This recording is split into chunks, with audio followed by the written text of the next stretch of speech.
आता पुरे झाले घरात बसून बसून उठ हक्कासाठी कंबर बसून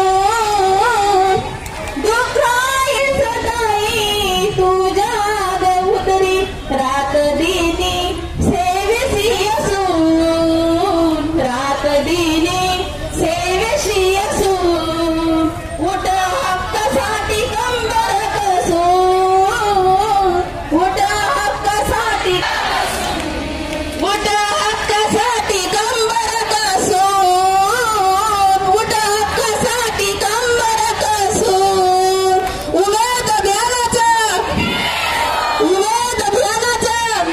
आम्हाला सगळ्यांना संधी भेटली पाहिजे। बऱ्याच लोकांची यादी मोठी आहे। महाराष्ट्र राज्य ग्रामीण जीवननिधी अभियानाअंतर्गत महिलांवर राज्य संघटनेच्या सर्व ज्या आपल्या मागणी आहे त्या आपण एवढ्या वर्ष आता आपण 2014 पासून जसं आपलं अभियान कार्यरत झालं तेव्हापासून आपण काम करा महिला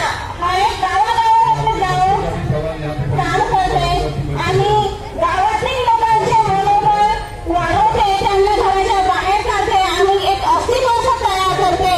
पण त्या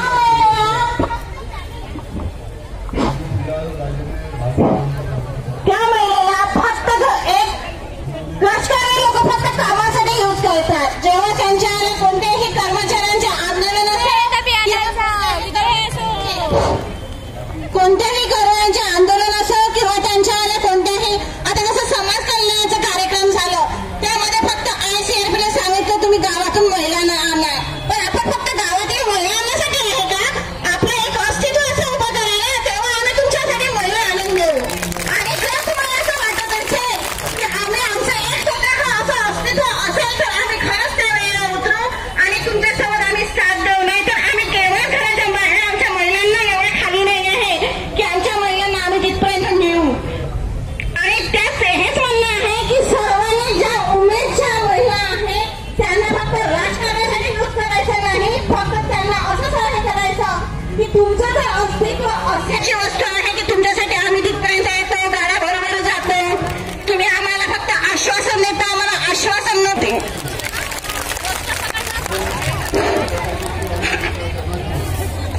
बॅनर वर करा सगळ्यांनी आणि टोप्या घाला।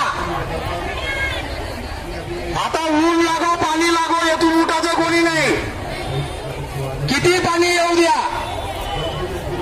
जय उमेद। मंगला वासनिक आहेत का मौदा?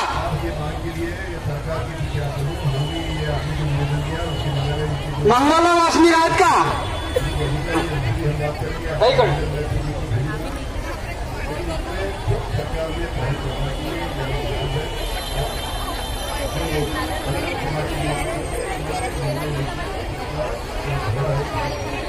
प्रत्येक तालुक्यातून एक चालू आहे सध्या, मग शेतात लावू कोणाला आपल्याला झालं पाहिजे थोडक्यात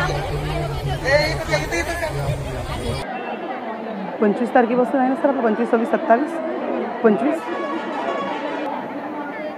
महाराष्ट्र राज्य महिलेच्या वतीने कर्मचाऱ्यांचं एक मोठं असं आंदोलन चालू आहे। मान्यवर मॅडम आहे, आपण जाणून घेऊया आज आंदोलनाचं काय वक्तव्य होतं। चौदा चौकामध्ये इथे मोठ्या संख्येने महिला वर्गांनी आणि पुरुष वर्गांसोबत मिळून इथे आंदोलन करण्यात आलं आहे। आपण पाहू शकता चॅनलच्या थ्रू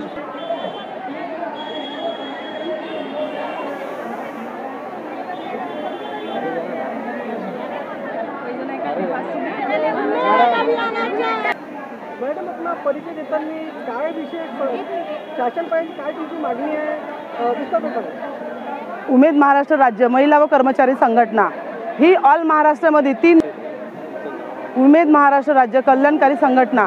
मी जिल्हा नागपूर यांच्या जिल्हा सचिव म्हणून कार्यरत आहे। या संघटनेमध्ये मी माझ्या शासनाकडे ह्या मागणी आहे की बा माझं उमेद अभियान हे कायमस्वरूपी असायला हवं। उमेद अभियान हे स्वतंत्र व्हायला पाहिजे। उमेद विभाग हे स्वतंत्र झालं तर आमच्या महिलांना खूप काही मिळेल। आणि आम्ही 3 दिवसापासून ऑल महाराष्ट्रामध्ये हे मोर्चा आंदोलन चालू आहे। सर्व उमेदच्या महिला कर्मचारी पूर्ण मोर्चामध्ये 3 दिवसापासून बसलेले आहे. ऊन आलं पाऊस आलं तरी ते चटके सोसून आम्ही बसलेला आहो. आम्हाला उमेद अभियान हा शासनाकडे मागणी आहे की उमेद अभियान हा आमचा स्वतंत्र झालाच पाहिजे आणि आमचे कर्मचारी जे काम करतात अहोरात्र, आमचं कॅडर जे सर्व ऑल कॅडर काम करतात अहोरात्र, रात्रीच्या तळागाळातल्या महिलापर्यंत पोहोचतात, त्या रात्री मिटिंगा घेतात आणि कोणत्याही शासनाचा लाभ असो आमच्या महिलांपर्यंत आमच्या कॅडर पोहोचवतात आणि आमचे सर पण आम्हाला सपोर्ट किंवा आमच्या मॅडम पण आम्हाला सपोर्ट करतात.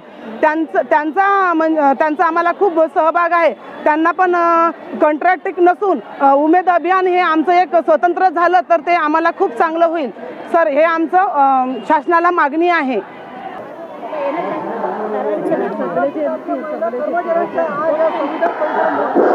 अरे जय उमेद महाराष्ट्र राज्य महिला व कर्मचारी संघटना नागपूर जिल्हा आम्ही सकाळपासून इथे आम्हाला न्याय हव्यासाठी आम्ही इथे सकाळपासून आलेलो आहे. आम्हाला आमचं सरकार हे समाधान आम्हाला मान्यता पाहिजे, आम्हाला उमेद हे कार्यकर असलं पाहिजे म्हणून आम्हाला इथे सकाळपासून आम्ही इथे उपस्थित असलेला आहे. आज 10 वाजतापासून आम्ही उमेद महाराष्ट्र राज्य महिला व कर्मचारी संघटना नागपूर जिल्हा इथे उपोषणासाठी बसलेलो आहे. आम्ही नागपूर जिल्ह्यातर्फे इथे मोर्चा घालत आहोत. तर आज आम्हाला न्याय हवा आहे. आम्ही सर्व कर्मचारी आणि महिला कर्मचारी सर्वजणी आम्ही सर्वांना विनंती करतो की आम्हाला न्याय द्यावा आणि आमचं उमेद अभियान कायम करावं ही आमची शासनाला विनंती आहे. जय हिंद, जय महाराष्ट्र. नमस्कार सर्वांना, माझा नमस्कार. मी उमेश्री पुरुषोत्तम इखार CTC म्हणून कार्यरत आहे. उमेद महाराष्ट्र राज्य ग्रामीण महिला व कर्मचारी संघटना नागपूर जिल्हा येथे उमेदच्या मोठ्या संख्येने इथे महिला मेळावा जमलेला आहे आणि उमेदच्या काही मागण्या आहेत त्या आमच्या मोठ्या संख्येने पूर्ण करण्यात याव्या आणि सर्वांचे आमचे मानधन जे आहे ते आम्हाला दर महिन्याला मिळत नाही आहे. ते 6 महिन्याला आम्हाला असे मिळत असतो आणि ज्यांचं जितकं मानधन आहे त्यांना तितकं मिळत नाही आहे. आमच्याकडून काम भरपूर प्रमाणे करण्यात येत आहे. जसं आशा वर्कर एका गावामध्ये काम करतो, अंगणवाडी सेविका एका गावामध्ये काम करतो. आमच्याकडे कॅडर नसून आम्ही 6 गावामध्ये काही महिला आम्ही 12 ते 13 14 गावांमध्ये आम्ही काम करत आहोत. तरी आम्हाला आमच्या कामानुसार आम्हाला मानधन मिळत नाही आहे. तरी आम्हाला आमचं मानधन आमच्या कामानुसार देण्यात द्यावं आणि आमच्या मागण्या पूर्ण करण्यात यावं. नमस्कार, माझं नाव भारती प्रवीण पाचपुते आहे. मी भिवापूर तालुक्यातील बँक सखी म्हणून कार्यरत आहे. आमच्या इथे संविधान चौकामध्ये मेळावा यासाठी जमलाय की आमचं जे उमेद अभियान आहे ते निरंतर आणि कायम ठेवावं, तसं स्वतंत्र करावं ही आमची एवढीच मागणी आहे. आज सगळेजण येऊन आश्वासनं दिल्या जात आहे पण ते परंतु कायम कोणीच आमचं पूर्ण करू नाही राहिलं. त्यासाठी आज इथे मोर्चा घेतलेला आहे आणि आमची अपेक्षा आहे, आशा आहे की यांनी आज ज्यासाठी आम्ही मैदानात उतरलो संविधान चौकामध्ये आज त्या पूर्ण केल्या, नाहीतर त्यांनी आमच्या जर मागण्या पूर्ण नाही करता आमचं उमेद हे एक महिला एवढ्या महिला मोठ्या संख्येने आहे की उद्या निवडणुकीत याचा परिणाम दिसेल. या पावसामध्ये आम्ही कसं घरी गेलेलो आहोत. आपण आझाद मैदानावर ज्या वेळेला आंदोलन केलं त्याही वेळेला आपल्यासोबत पाऊस सोबतीला होता, बरोबर आहे ना. परंतु आज आपल्याला या ठिकाणी बसल्यानंतर उन्हाचे चटके सुद्धा सहन करावे लागत आहे. ज्यांनी तुम्हाला आम्हाला घटना दिली, संविधान दिलं, त्या संविधानाच्या भरोश्यावर लोकशाहीमध्ये सर्वसामान्य माणसाच्या मतदानाच्या भरोश्यावर आम्ही संविधान पद भोगतो, उच्च पदावर बसतो.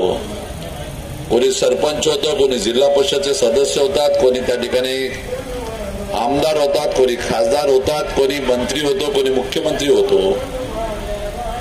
आणि या लोकशाहीच्या भरोश्यावर संविधानिक पदावर बसले असताना कर्तव्याची भाषा आणि कर्तव्याचा दृष्टिकोन हे असणं गरजेचं आहे. पण दुर्दैवाने आज जे सत्तेमध्ये आहे त्यांना लोकशाहीच्या माध्यमातून कर्तव्य करणं त्याला जाणच नाही. नेहमी भाषा उपकाराची वापरतात. त्या सगळ्याला सांगितलं पाहिजे की ज्यांनी आपल्याला संविधान दिलेलं आहे या संविधानात लोकशाहीमध्ये उपकार होऊच शकत नाही, लोकशाहीमध्ये कर्तव्य त्या ठिकाणी असतं. थोडक्यात उदाहरण द्यायचं त्यांना सगळ्याला द्या सत्य नसल्या लोकांना की आई जेव्हा तुम्हा आम्हाला प्रत्येक लहान मुलाला लहानाचं मोठं करत असताना जे जोपासना करते ते उपकार नसतात, तिचं ते कर्तव्य असते. आणि हेच मुळात मूलभूत विचारधारा, याच्यावर अवलोकन करणं गरजेचं आहे. मी खूप जास्त न सांगता एवढंच सांगेल की 2 महिन्यानंतर आपलं सरकार येणारच, ही काळ्या दगडावरची रेष आहे. काही का होणार जे सत्तेमध्ये आहे त्यांना म्हणून वेगवेगळ्या योजनेच्या माध्यमातून ते आपले विचार तुम्हाला एकत्रित करून मांडतात आहे. पण त्यांना सांगा या योजना जी आहे हा त्या ठिकाणी उपकाराच्या नाही. या योजना ज्या सगळ्या आहेत त्या ठिकाणी असलेल्या कर्तव्याच्या आणि त्या ठिकाणी असलेलं आपलं तुम्हा लोकांनी आम्हाला मतदानाच्या माध्यमातून ज्या पदावर बसवलं त्याचं त्या ठिकाणी ऋण आहे. त्या ठिकाणी उमेदच्या सगळ्या भगिनीला एवढंच आश्वस्त करतो, सरकार आल्यानंतर पहिला प्रश्न आपलाच नक्कीच सोडवू असा प्रकार आपल्याला विश्वास देतो आणि यांच्याकडनं करून घेऊ. कुठाचं नसतं किंवा वर्तमानपत्रामध्ये छापून आणलं असतं, त्याला कृती असते म्हणजे जोड. नागपूर जिल्हा परिषदचे सूत्र देत असताना सगळ्या पदाधिकाऱ्याच्या माध्यमातून मी आपली विचारधाराला कर्तृत्वाची जोड दिलेली आहे. यापद त्या ठिकाणी अवलोकन करावं ही विनंती करतो. आणि उमेदच्या महिलांचं ह्या राज्य शासनामध्ये वेगळं विभाग करून पूर्ण न्याय देण्याची भूमिका वठवू शब्द देतो. आणि हे करण्यासाठी आपल्या सगळ्याचा आशीर्वाद आमच्या पाठीपाठी असावा ही आपल्या त्या ठिकाणी आपल्या पुढे पुन्हा विनंती करतो.